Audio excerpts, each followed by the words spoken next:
Paalala po sa lahat, iwasan ang paglusong sa baha.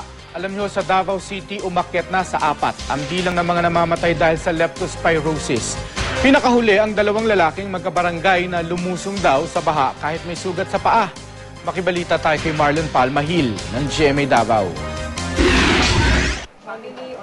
Kabilang ang pamilya Tolentino sa mga nasalanta ng matinding baha sa Barangay 2-A Davao City. 2 linggo na ang nakararaan. Sa kasagsagan ng pagbaha, napilitang lumusong sa tubig si Edwin Tolentino para maisalba ang kanilang mga gamit.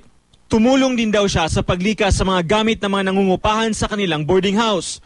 Huli na nang malaman ng pamilya ni Edwin na may sugat pala ang paa nito nang lumusong sa baha. Isa ka adlaw yun siya naglusong pero wala kakubalo kung na siya isamad. Matapos ang ilang araw, nilagnat at nakaramdam na ng pananakit ng katawan si Edwin. Nang dalhin siya sa ospital, nalamang may leptospirosis siya. Nitong Lunes, binawian ng buhay si Edwin dahil sa pagkalat ng impeksyon sa kanyang katawan.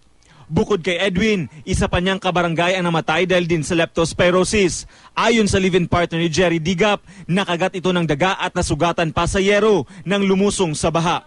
Maluya man siya pero makainom og mga kanang mga paracetamol lang para sa kalentura, maayo-ayo man siya. Mubalik na po, ana lang, ayo balik. Sa kabuuan, 28 na ang naitatalang kaso ng leptospirosis sa Davao City ngayong taon. 4 na ang namatay. Ayon sa DOH, nakukuha ang leptospirosis sa mikrobyong Leptospira na galing sa ihi ng daga. Karaniwan itong nahahalos sa baha, basang lupa o maging sa halaman. Naiimpeksyon ng tao kapag pumasok ang mikrobyo sa balat na may sugat. Ilan sa mga sintomas ng leptospirosis ang lagnat, pananakit ng binti, kalamnan, kasukasuan at ulo at pamumula ng mata. Inaasikaso ngayon ng mga opisyal ng barangay kung saan may mga namatay sa leptospirosis ang pangangalap ng gamot kontra sa naturang sakit.